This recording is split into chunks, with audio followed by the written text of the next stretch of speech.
I'm gonna get you one way or another. It looks like we're live. Here we go, ladies and gentlemen. Welcome to this week's edition of the MMA Huddle. As you can tell, Big Willie Style is not here, and it's not for the love of trying. It's just simply work is a bit of a bugger. So he's sadly not here tonight, but we are looking to try and arrange it so the pair of us can do the pay-per-view, which is on next week, which is absolutely stonkingly good. But we're going to get this card done tonight. I'm going to break down the Jairzinho Rozenstruik against Cyril Gane card. Do you know what? There is some absolute bangers on this card, so I am actually looking forward to this. So feel free to comment in the section to the right of me. You won't see it, but feel free, if you're on YouTube, hit that comment, join in the chat. Let's get on with the awesome little fight card coming up in a moment. While you're there and you're streaming, you're listening live, recorded later on. If you're bored and you couldn't watch it tonight, hit the like button, hit the subscribe button. Honestly, me and Will are blown away by the subscriptions that are going up there all the time. We are just honestly dumbfounded that you guys and girls are liking the channel so much. I'm going to share this quickly on Twitter. Join in. The breakdown. Here we go. Here we go. Was it UFC Fight Night 20, isn't it? Do you know what? It is a UFC Vegas 20. I don't know. It's that many different names now, isn't it? Here we go. Live. Here we go. Live chat. Boom. There we go. That's how we do it. This is how we do it. So, look, I hope you all had a great week last week. We had a fight card on, as we all saw, with the insane bout with Derek Lewis and Curtis Blades happening, and Derek Lewis pulling an absolute stonkingly massive KO victory. To be fair, I watched it back, and it blows my mind a little bit because I think to myself, he went and dived for the left side. Derek Lewis went in for the takedown from the left. In a wrestling stance, the position he was in, Derek Lewis as well, that was the far leg he went for. He should have went, I don't know why he did it. He should have been going to the left-hand side to avoid that big right hand, but obviously he didn't. It paid dearly for it by getting sparked. Hurt Curtis Blades big time, that did. That's 3 times he's had fights, 3 times he's been stopped. So right now, it's a bit of a conundrum for him on what he's going to do going forward with these stoppages. As people know now, he's going for the takedowns. A lot of the heavyweights should implement uppercuts into their combinations. We also had Kunitskaya return. Nice win she got. Can't believe Derek Minor got a victory, decision win. Charles Rosa, awful performance. But yeah, Tom Aspinall was a standout performance there. Fresh of blood for the British heavyweight division as well. And just in heavyweight in general, he was superb. Flawless performance almost. He looked fantastic. And I've got to be honest with you, Eddie Wineland, please, for the love of money, for the love of everyone, hang up those gloves, mate. You're getting the paychecks, and that's it. I'm worried for his health. I don't know about the rest of you, but I'm a bit questionable. So we're going to break down the Rozenstruik Gane card. Now, don't forget, if you haven't seen already, I have seen recently that the Randy Brown, Alex Oliveira fight is not happening now because Brown's pulled out due to injury. So Alex Oliveira may, if he has got an opponent rematched for him during this stream, I won't know. So I won't be able to give a pick if it has been at the present time. So apologies for that. Let's jump straight into this, though. Let's get the bottom. I'm going to go off the fight card structure that I have. Of course, I always can change at any time, especially these Vegas cards. So we're going to go with Dustin Jacoby against Maxim Grishin and the light heavyweight division. I've been thoroughly impressed with the return of Dustin, the kind of kickboxing he's had there with Glory, etc. He's been phenomenal with there in his development of his skill set, really. The kickboxing did him a world of good. He's come on leaps and bounds since, obviously, he was in the UFC nearly 10 years ago now, I think. And he's done really great work. He fought some absolutely top talented guys. Here we go. What's going on? UFC betting experience. Rione. Yeah, I know Rione fight off as well. Mate, I'm absolutely fuming about him being off the card. I love watching him fight. absolutely great little talent. So again, it feels a bit like the Vegas bug, man. I don't know about you guys and girls at home, but I feel like that Vegas is kind of tainted at the moment with the whole.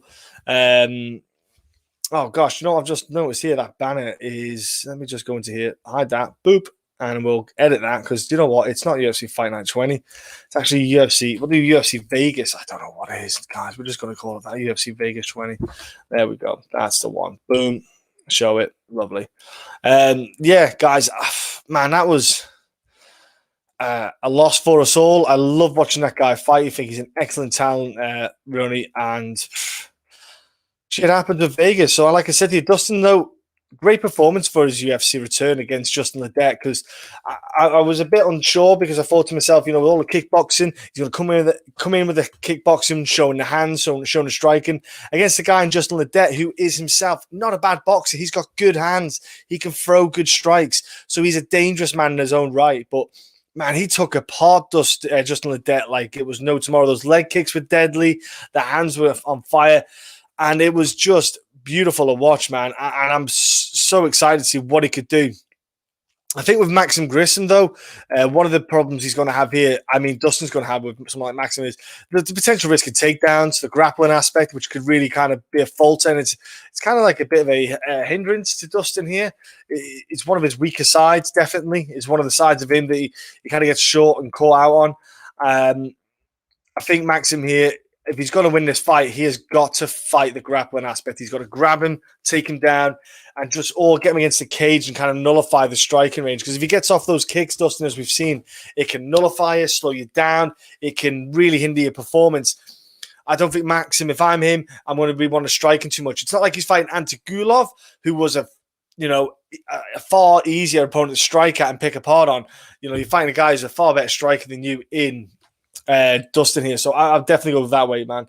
And BP, good afternoon. Good afternoon. So it's I'm guessing stateside, bro. I hope you're okay. Only play thus far is Jimmie Rivera. Could see him getting a finish with this weekend. Jimmie Rivera is a bad man, right? I don't care what anyone says. Jimmie Rivera. I know he's not won the title or anything like that, but he's one of the baddest men in the bantamweight division, and he's a guy that a lot of people sometimes sleep on, and they don't appreciate him. I love Jimmie Rivera because I know when I see him fighting a card, he's always going to come on and put on a show. So I love watching him, bro. Thanks for tuning in, man. So like I was saying before, guys, Maxim Griffin's got one way to win this, and it is grapple, grapple, grapple. If he can't do that, I'm going to think he's going to have a tough time really putting a hurt on Dustin. I think Dustin will be able to use the footwork, striking, and really, really hurt him hard. I know Mo Lawler beat him with a TKO, but you got to remember Mo Lawler's got a heavy wrestling background and he's got powerful hands, but Mo's got that wrestling to really make you put your hands low. Other than that, man, he's just had a phenomenal kind of stoppages all the way through his career. That's the only stoppages I lost with a TKO. So Dustin is not a guy who gets sparked down his feet in the MMA scene. I just don't see Maxim being able to do that, man. He's a good fighter, but you know, he is a good fighter, solid guy, good technical work. I think if Maxim Griffin is going to win, he's going to get a submission if he's going to get that W. I want to go Dustin Jacoby, though. I think Dustin can get those hands going and get those feet, get letting off with some of those kicks, man. And they are deadly, absolutely deadly. I love watching that dude fight. UFC bet experience. Here we go. Pedro couldn't put Frankie out like Rivera in this, like Rivera in this fight. Yeah, Pedro couldn't put him out, man. And to be fair, the two of them just had a war like that. Hey, let's not forget that fight was fantastic viewing, man. Frankie and him had a battle, man. I just enjoyed it. Not too sure about decisions and stuff like that, but I love that fight, and he couldn't put him away. I agree. But would every bantamweight in the top? Do you think every bantamweight in the top 10 would put Frankie Edgar away? Now, I know he got starched by Corey Sanhagen, but do you think every other guy in that top 10 would be or has the capability to put Frankie to sleep? I don't know, man. I think Frankie's he is tough as cookies, and I think he'd be a right nightmare for a lot of the guys. So, yeah, I'm going to go for Dustin. No, going back to the start of the first fight, Dustin Jacoby. I'm going to go I think he might be able to get a stoppage with those hands, man. He's a nasty little man. He's got some lovely, sexy little footwork, and when you watch his development, man, over the years of MMA, you just see the kind of smooth technique coming into play, like it's second nature now. He doesn't think about it when he's in the cage. I'm impressed, man. I'm really impressed. Next up, we have in the bantamweight division is Vince. Here we go. Cachero against Ronnie Lawrence. Now, I had a little look at both of these guys. Didn't spend too long on the tape studies because for me, I feel like Vince is not really a UFC level fighter, in my opinion. I don't feel he's. I don't. Man, I kind of question his credibility, his credentials to be in the UFC at the time. If you look at him, he had a great little. He did have a nice little run early on in his career. Got to like 5-0, 5-0, or 6-0, 6-0. I think it was. Sorry, 6-0. Came up against Mr. Casey Kenny.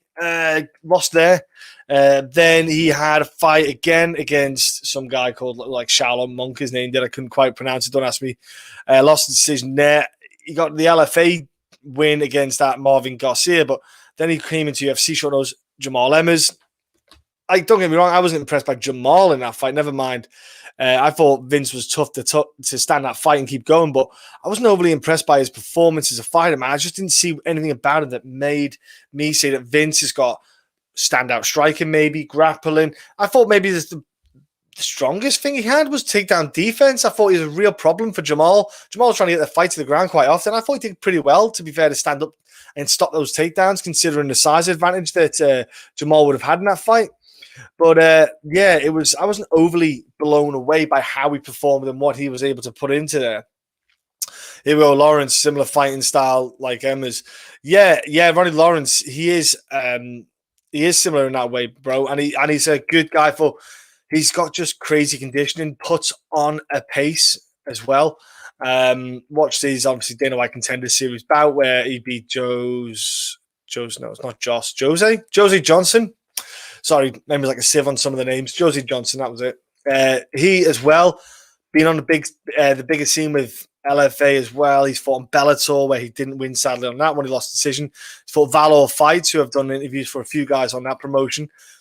But there's a potential for, this is Ronnie's kind of biggest step up in opponents, so to speak, in the fact he's on the UFC, big stage. Vince isn't a bigger name, maybe, because he has fought, like I say, on who's the guy he fought? Josie Johnson had a cracking little record, but Ronnie here, for me, I feel like he's got a bit more of a skill set about him. I feel like he's got a style, like you say before there, similar to like Emma's, where he can mix up the combinations of the striking and the grappling aspect to really win the judges over. He's got a good output on that sense where he won't back off for a while now. Obviously, I hope he doesn't get fight jitters. You know, the guys sometimes get them. They might get the dump as well from like the second round. He might lose a bit of spark and energy. I hope he doesn't. If Ronnie can just apply himself the way he has on the regional scene, the way he did on the Contender Series, I think he should be able to get the decision win here. I think he should be able to just outwork Vince in the way of striking, grappling as a whole combination. So I'm going for a decision win here for Ronnie. He's got a bit of potential about him too. So I'm going to go with Ronnie on this one. So I'm looking forward to what he can do. Next up, though, in the light heavyweight division is two men who look like they were carved out of stone. They're absolutely jacked to the gills. William Knight and Alonzo Menifield.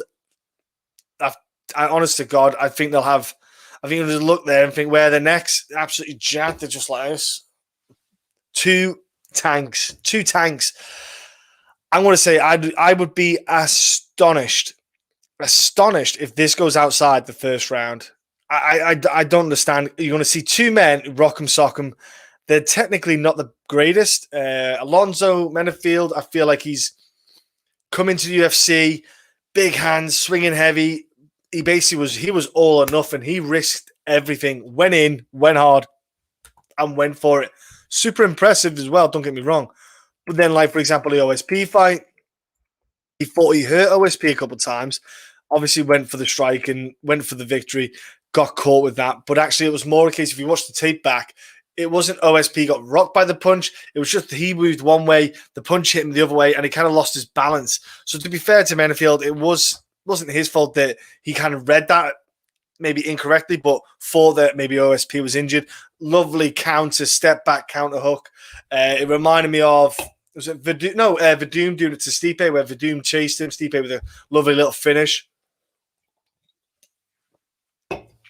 William Knight, on the other hand, super calm, super placid guy when he's fighting. He just looks so relaxed. I think he knows he has to be, because he's got such big muscle mass. He can't afford to be tensed up, flexing, and he can't afford to be jittery. He needs to be as fluid as he can to really conserve that energy level. Because like if you get a guy like William Knight and you're a grappler and you can grapple hard for 3 rounds, that's what you do to a guy like that. You take away that gas and that power. UFC bet. I like Knight here. He is more durable. Yeah, he is durable, bro. He is. He's tough as coffee, tough as coffin nails, as they say. He is strong, and he does. Like I said, I feel like Alonzo can be explosive and powerful, but William Knight's just super calm and relaxed, and it does throw you off because sometimes fighters like to have a tempo. So when you're in the cage and you're fighting your opponent, you like to have a tempo about you. So where you want to be, like Bisping had a tempo. He went, tempo was 5th gear. He would just go 5th gear all the way. And if you couldn't match that, then you would drown. And William Knight has just got a slow, methodic pace about him. If you look at the fight he had on CFFC against Tafon Nchukwi, there was a debate about that stoppage as well. But I don't think that was a debate. I think that was a fair stoppage. But since then, he's done pretty well. He's done solid work. The Alex Kimura fight that he had in UFC's debut, landed some good shots, quite calm, patient, outmuscled Alexis, or Alexa, whatever you want to call himself, a few times in that fight. Did well. Landed some of the strikes. Wasn't overly extending.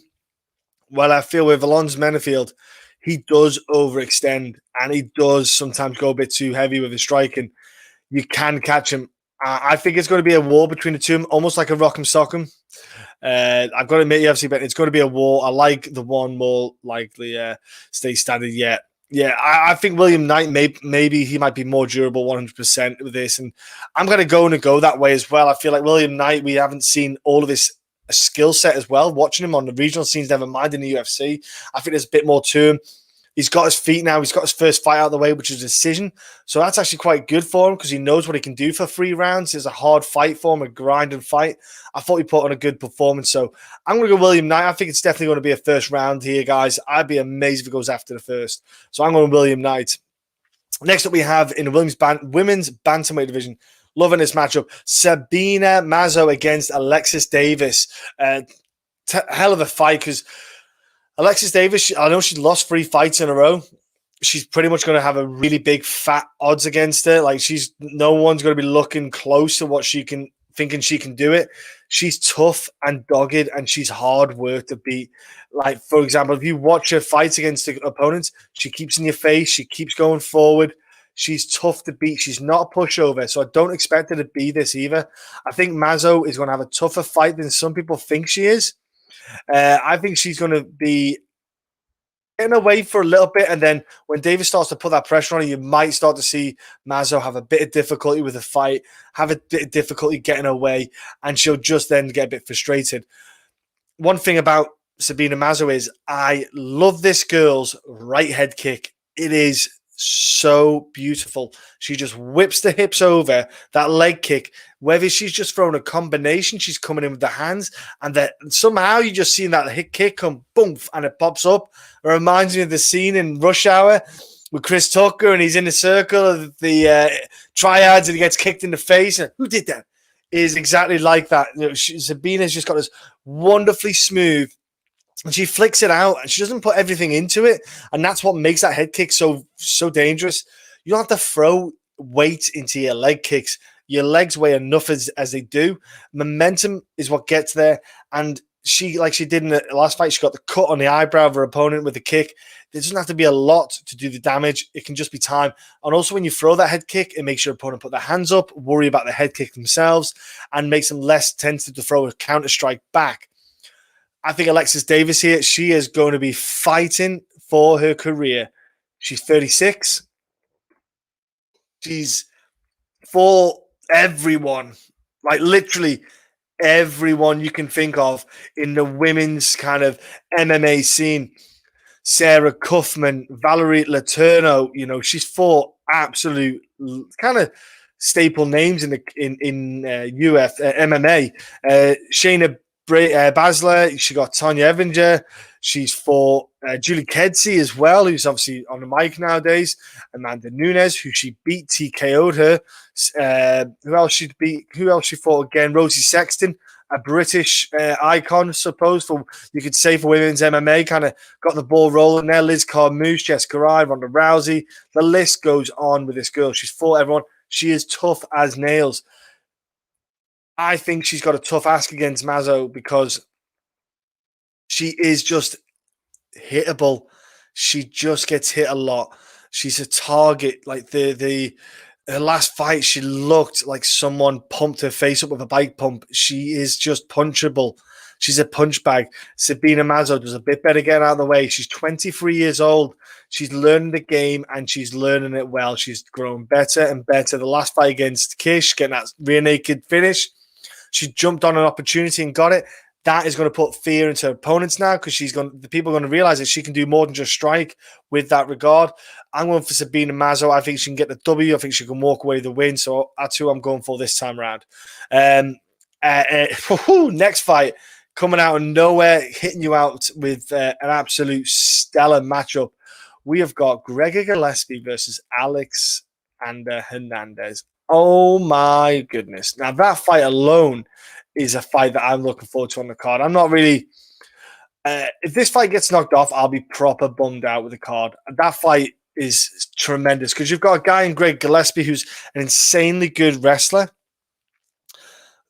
Got the power in his hands, as he's shown. Was going up through the ranks fast in that lightweight division. Got put against the top guy in Kevin Lee. Fell short. Kevin Lee just said, look, there's levels to the game, and this is where it is, bro. And this is where you are right now. But you give it, he's 33. He's got time still. But there's something you got to look at there because it's a bit of a step up as well. You fight Yancy Medeiros and then you fight Kevin Lee next. That's a gap. That is a huge gap. Now, I'm not writing Yancy Medeiros off as well. I'm not saying he's an old fighter, but that's a gap and a half. Whereas you've got your opponent here, Alexander Hernandez. The dude came in, brash as balls, Billy Big Bollocks, big mouth, walked in. I'm going to do this all the time. When he fought, when Cerrone got stopped, Drew Dober, bit of a war, got stopped. One thing, Chris Grutzemacher, that was a gimme, a layup. He's not that good, Chris. Francisco Ronaldo, about 600 years old, but he got a good decision win against someone like that, who is a guy who does that himself. He gets decision wins by laying prey. You've got to look at now. He's in the UFC. Got that stoppage against Dariush, which stunned everyone. But as a whole, it was fighting. Oh, is he fighting Thiago Moises now? Is he? No, he is not fighting Thiago Moises. He is not. Get out of town. Is that fight being changed? God damn it, Matt. This doing my nut in these fight cards. Bro, it is like a nightmare to keep on top of these fight cards with the fight changes. Let's have a look here. Boop. I'm just going to jump on here quickly. I'll be 2 seconds, my friends. We've got that. Let's go to that. Boom. All right, what are we on here? What's the latest one I can find? That's the one I want to do. I want to go by the UFC fight card because that's even bad. What's on today? On 20 hours ago, 1 hour ago. We'll go with that one. Let's see if they got that 1 hour ago. Let's see what they're saying for the fight card. They got a fight card for us. Here we go with this one. Yep. Here we go.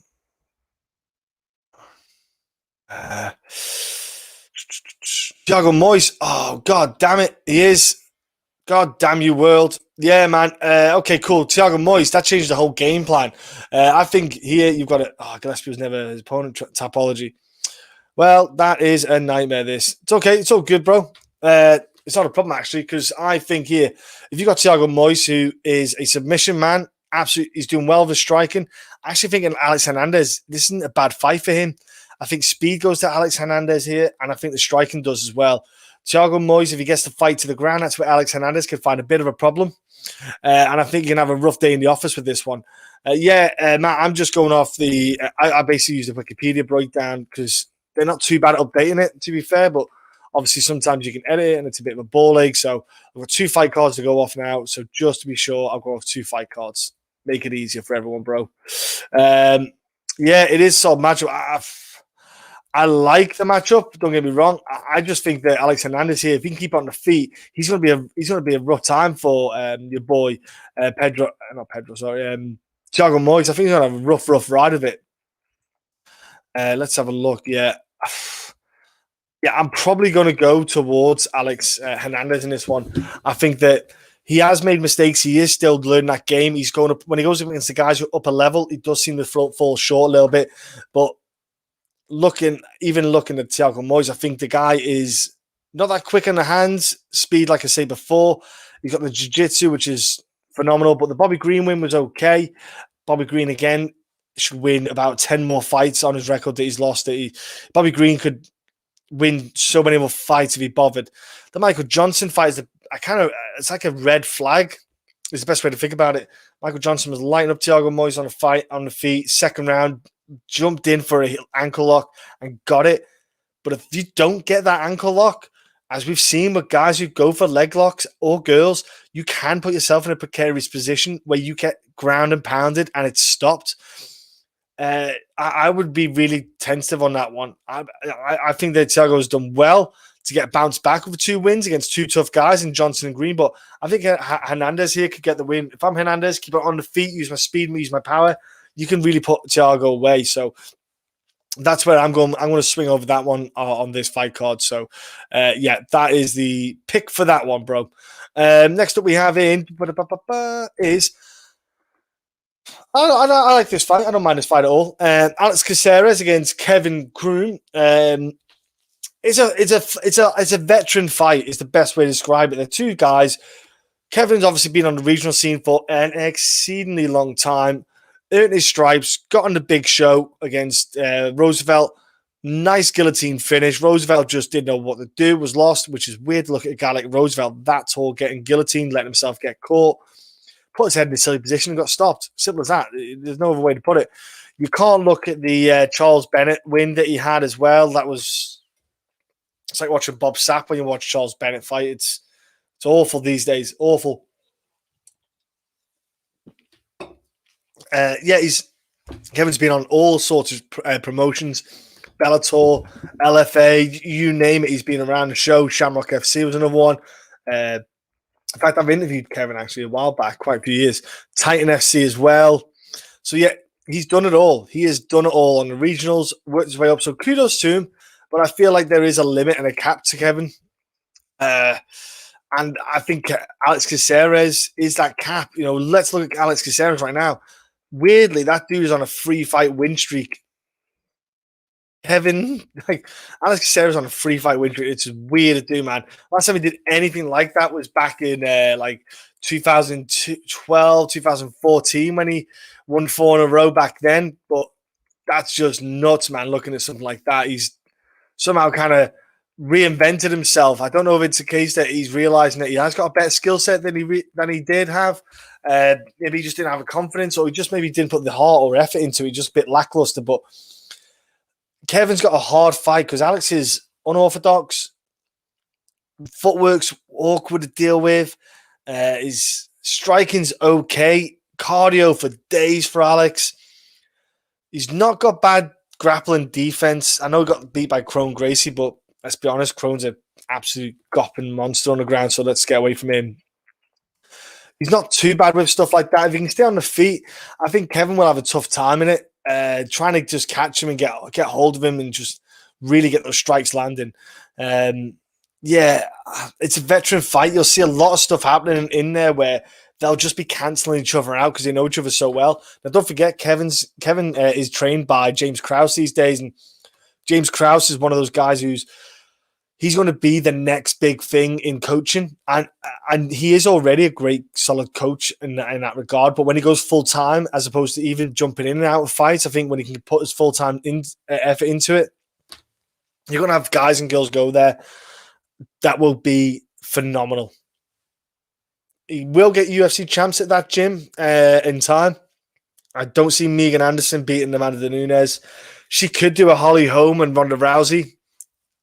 I don't think she will, but she could. But yeah, Kevin, no, is not that kind of guy. He's not going to be a lightweight champion anytime soon in the UFC. I think Alex here should get probably get a W decision win. I think he can just get the better of him as an overall fight. But hey, if Alex Caceres can get 4 wins in a row, that would be pretty nuts to watch it in 2021. I would never put or even thought that. I was like kind of hand on heart. I thought he was at the door soon. So I thought he's not got that long left in the UFC, but he's kicking around still, bless him. So yeah, I'm going to go decision win there for your boy Alex Caceres. Next up we have, ladies and gentlemen, in this one got added like really short notice, I believe. I think it was like last week this got added. And I was so happy when I was doing the tape study that they had another fight. But anyway, Angela Hill, Ashley Yoder, rematching. They fought, I think it was back 2017, 2018, something like that. Ashley Yoder, I do not understand it. I think she hasn't got great striking, low output. She hasn't got great footwork. She's just basic, bang average at everything. Yeah, Ashley Yoder doesn't do anything good. Like, she's just bang average at grappling, submission. She's average at. She's takedown defense. She's just a bang average fighter. She's 8-6 for a reason. Angela Hill, on the other hand, she's 12-9 for the wrong reasons. Because she took short notice fights against murderers and she fought some absolute savages and lost them. And Angela Hill is a girl who isn't a bad fighter. She's got way better striking output, way better striking combination than Ashley Yoder. And I think Angela Hill's kind of smart. She knows, like, now she's 36 as well. She doesn't have as long, especially in that lower weight class division. She doesn't have that long to keep going. She can't keep fighting. But, you know, she's losing to, like, Michelle Watson, one of the top fighters, Claudia Cadella, one of the upper fighters. She's fighting against girls who she's losing to, like Jessica Andrade. But I know she lost to Randa Marcos in the armbar, which was nuts. But that's one of her weaker points, Angela Hill, is the grappling aspect. She's not the greatest with the grappling side of things. You can catch her out with that. Moises Audio, good to see you, bro. Good to have you tune in. Yeah, Randa Marcos is not a murderer. But Angela Hill lets fights somehow get away from her. With the grappling aspect, she lets fights get taken to the ground and doesn't get up. If I'm Ashley Yoder, I've got to get a fight to the ground, get on top, and that's the only way I'm winning. I can't see her outstriking. Like, I know Angela Hill lost a fight to Michelle Watson, Claudia Cadella, split. I just don't see how she's going to lose to Ashley Yoder. Watching them then and watching them now, I think it's kind of going to be a repeat. Yeah, Ashley Yoder is a grappler, bro. She is. But if you watch the fight against Granger, she didn't get that success out of it. She didn't get that much success out of that fight, I don't think. If I'm Angela Hill, and if you watch the Angela Hill fight, bro, when Ashley Yoder fought last time, she couldn't get the takedowns. Angela Hill was good with the footwork, evading her, just really putting her off with the angles and the footwork. She was in and out. I think she'll do the same again. I just would be surprised if Yoder can get the takedown this time. I think Angela Hill, she just won't catch her. And that's one thing Angela Hill is good at. She can avoid the grappling aspect with Ashley Yoder, because Ashley Yoder's not that quick. I don't think anyway, but I'm going to sway towards Angela Hill here. There's no set guarantee that's going to be the way. She can get grappled out this fight, and I'll be here done to 12-10, which is desperate in the UFC a little bit, aren't they, for some decent kind of new fresh bloods coming through that division. They got these girls they're just paying for now, but man, they need some new blood coming into that division. Definitely could do with like 3 or 4 girls just to kind of get rid of the kind of, I don't want to say deadwood, but the girls who are on that level, and get some of these girls down Invicta to help the new fresh blood to kind of come through the ranks. Next up we have in the bantamweight division, I'm loving this card, loving this fight in the main card. Pedro Munhoz and Jimmie Rivera, we mentioned it before. Pedro Munhoz is a guy who's evolving over time with the calf kicks. Is one of the big things about Pedro Munhoz. You know, he's just hits those calf kicks and they are gnarly. Jimmie Rivera, tough as coffin nails, great output, hits hard, and he's just hard out for anyone. He is not an easy W. He lost to Pete Yan, Aljamain Sterling, and Marlon Moraes. All three of those dudes are title contenders or title holders. That's what they are. They are absolute savages. We got a win against Cody Stamen, Jimmie to bounce back with, but as a whole, he's just not a bad fighter at all. He is an absolute monster to watch. Love seeing him get on the fight cards. Love seeing him turn up. Pedro Munhoz, like we said before, that Frankie Edgar fight is a big kind of, I don't want to say an alarm, but it's definitely an indicator that maybe Pedro can't get that stoppage, maybe against some of the guys that you would have thought, because you got that win over Cody. But let's be honest, I think we all agree that Cody's chin by then was a bit gone. Cody shouldn't maybe taken the fight that early, and hence why we haven't seen Cody since then. Brian Caraway, who's going to be a felony in the soon with all the kind of gangster stuff he's doing. That was a good stoppage, but Caraway, where was Caraway with his career back then, with everything that was going on in personal life? But when he goes up against these top names like John Dodson, Aljamain Sterling, and Frankie, he kind of starts to fall a bit short. And I'm loving the fight. I think if I'm Pedro, I'm going to look for that, because Jimmie Rivera's got the good footwork, explosive movement coming in. If I'm Pedro, I'm going to look at those calves as an option to slow Jimmie Rivera down. But one thing with Jimmie is he just doesn't stop, man. He comes forward, he's aggressive, hits heavy, hits hard, he can grapple, he can wrestle, he can take it down, anything he wants to do. He's got a great kind of mixture with him, and he got that split decision with Pedro Munhoz back in, what are you now, 5-6 years ago, let's say. Pair of them have changed since then. He got a split decision then. I think we're going to decision again, man. I don't know if either of them are going to get put to sleep, but the big one was that war that Pedro Munhoz had with Frankie Edgar. That might, sometimes that can affect fighters having wars like that. Durability can take an effect. When you find a guy like Jimmie Rivera, you don't want to be durable. You want to be durable. You don't want to be exposing yourself to getting hit. So I'm going to go with Jimmie Rivera getting another decision win here. Styles make matchups. I think his style really favors him in this one. So I'm going Jimmie Rivera with that one there.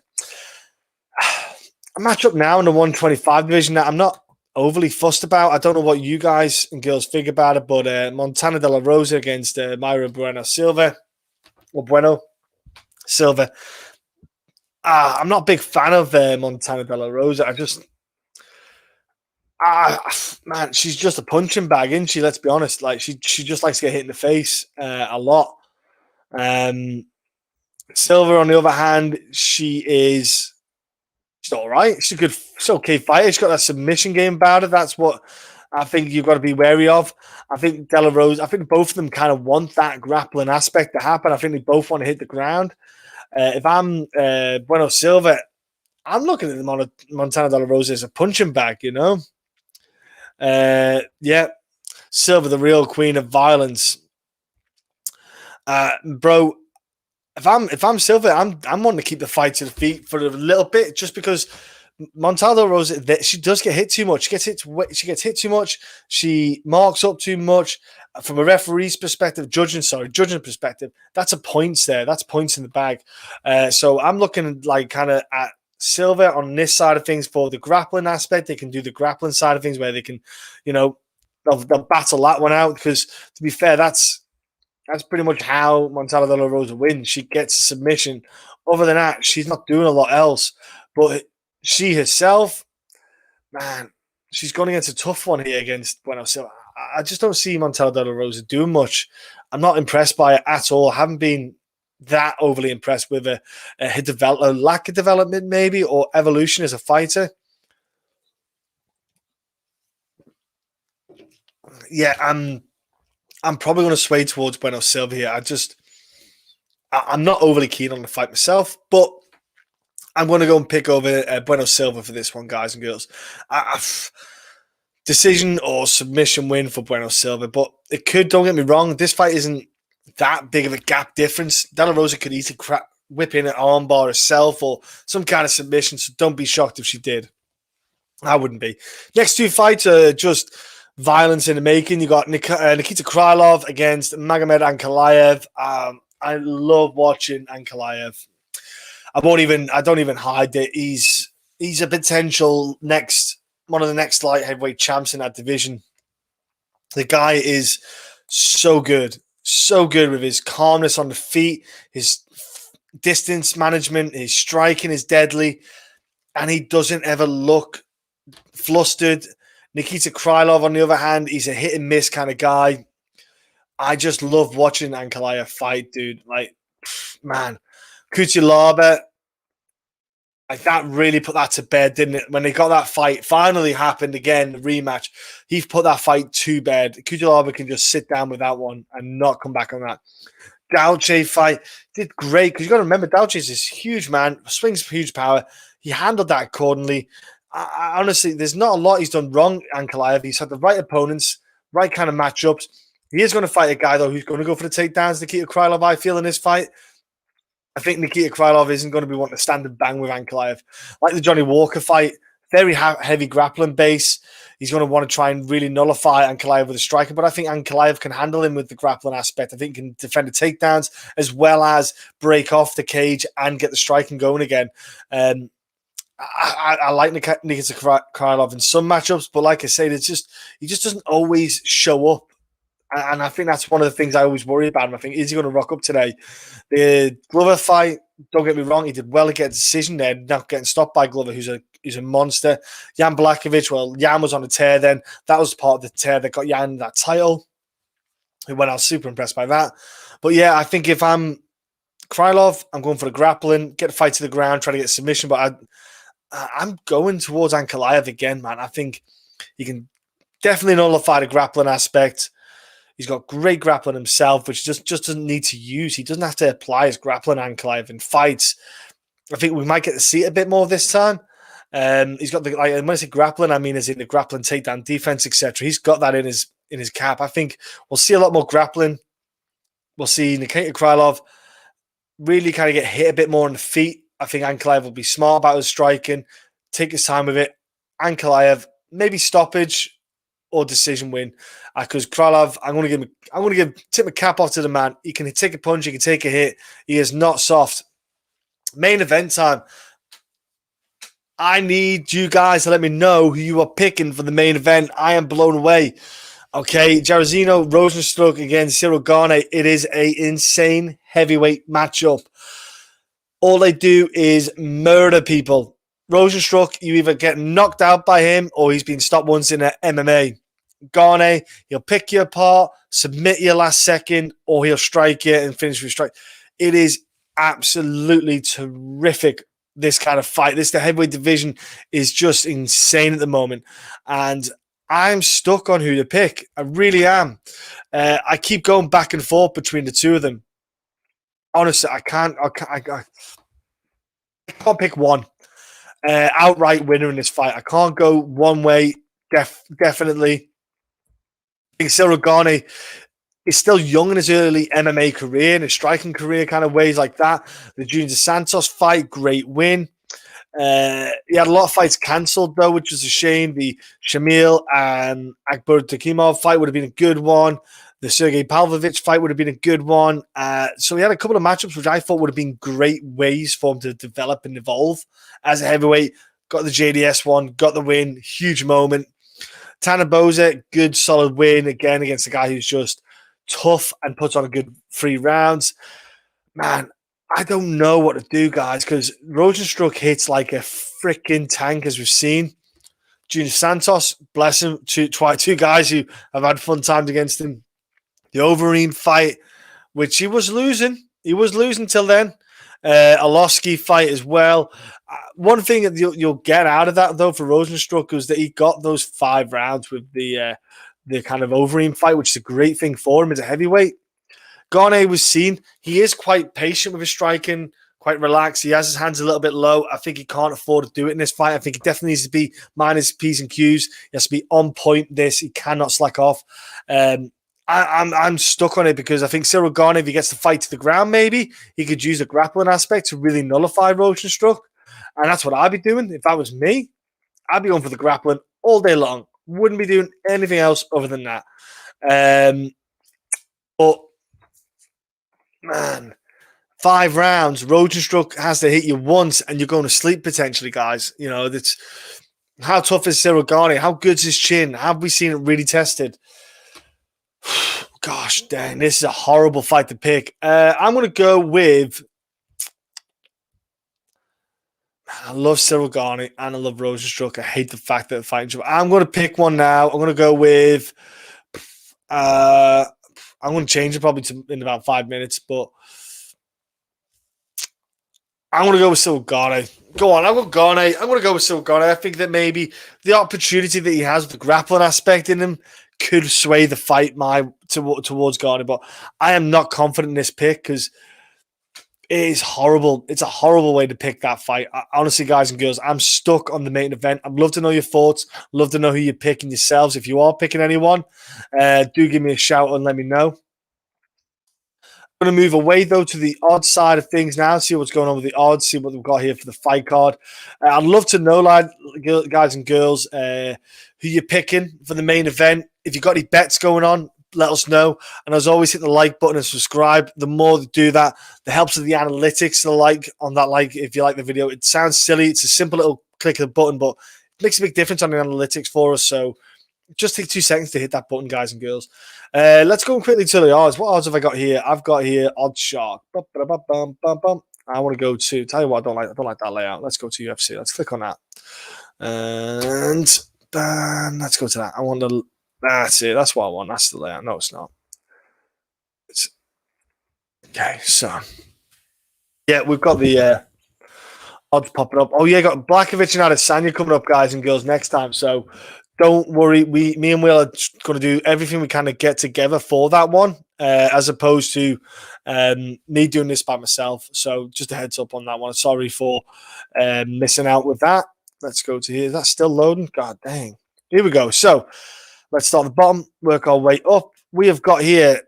Oh yeah, okay. So Dustin Jacoby is on average, he's about plus 200. Minus 200, sorry, Dustin Jacoby. Yeah, sounds about right. Grishin plus 200.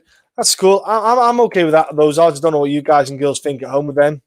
I kind of like the Dustin odds. I would probably put money on towards him as well for a stoppage. Ronnie versus Vince. Man, they're quite heavy on Ronnie here. Minus 160, let's say. Vince is plus 140. So it's a bit of a gap in the odds there. You might want to leave that. Let's see, William Knight and Alonzo Menifield. That is minus 110 on average, so to speak, for Knight, plus 110 for Menifield. I would not go with a pick on that one myself. I would go with a prop bet, saying inside the distance. The odds are probably not going to be great for it, but if I'm going to do something, that's all I'm touching on that one. Let's go with Alexis Davis and Mazo. You've got Mazo at minus 240. You've got Davis at plus 200. There's no great odds here at the moment, is there? Like Alexis Davis could get an upset. She could get a decision win. Randy Brown next. Nope, that's not on. I forgot that fight's off. Fuming. Alex Oliveira would have got a good win there. Be honest with you, if that fight came along, I was going with Alex Oliveira all day. Yeah, Thiago Moises plus 120. Hernandez minus on average about 150, 160. Sounds about right. That's why I was picking them off the bat. Caceres against Croom. You've got Caceres is minus goddamn 200 and Kevin is plus 200. Bit too much for me. That's a bit too much. If you like dog money, I'd maybe go Kevin Croom. I know I picked Alex Caceres, but for dog money, that's a bit too tempting. You know, if you're gonna get a guy's plus 200 in a fight that's tight with Alex Caceres, who is, as we know, unpredictable, I might go and sway that way. Angela Hill, Ashley Yoder. Oh man, these odds are horrible, aren't they? You got Ashley Hill, who's minus 300, and Ashley Yoder, who's plus 250. Yeah, I'm not surprised by the odds, but god damn, those odds are insane. If you want to do a silly bet, like you put not a lot on it, you do Ashley Yoder and Kevin Croom for a W, you get bonkers odds. It could happen. You never know. Rivera and Munhoz, look here, we've got Pedro Munhoz, who is on average plus 120 and Rivera minus 150. Those odds sound about right for me. That's why I'm with like Rivera on it. You got the decision last time. He's all around it. I think his skill set works well for this matchup. De La Rosa against Bueno Silva, the fight I'm not really bothered about, and not a lot of people are, is what we've got here. UFC bet experience, yeah. What's this? Lawrence Rivera, both with with that price. Yeah, there's some crazy odds on this card. Like I've got to say that there's not great odds. This would be definitely a parlay card if anything, guys. If you're going to put people together, try and do parlays. Like I said, De La Rosa's plus 120, Silva's minus 140.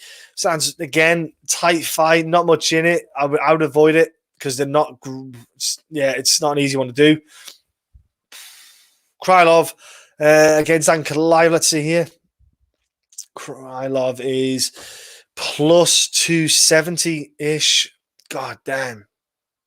Ankalaev minus 350. God damn it. 300. Blood. He's Ankalaev a heavy favorite again, so can't avoid that one. And here we go. I can't believe these odds. How on earth is Cyril Gane minus 300 on some odds? Minus 260, minus 265.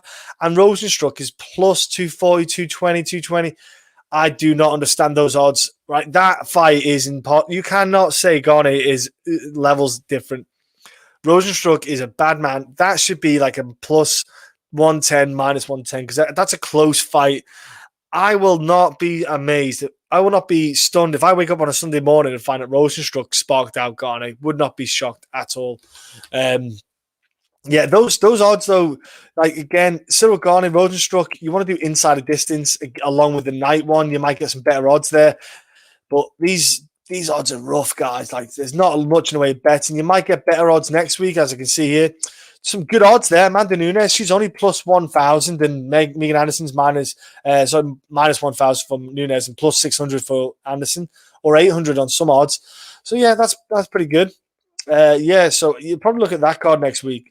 Drew Dober plus 240 next week. Gosh, damn. Anyway, that's next week's card, which is full of stacked fights. Stacked card. Absolutely stacked. Like William Knight's and Alonzo Menifield's traps. But yeah, guys, thank you for tuning in. It's been great having you in the comment section. It's been great having you all tune in to talk to me.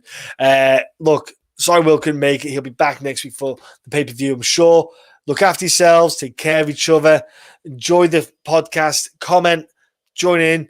Help each other out. Let's grow our MMA community, people. I love you all. I'll see you soon, okay?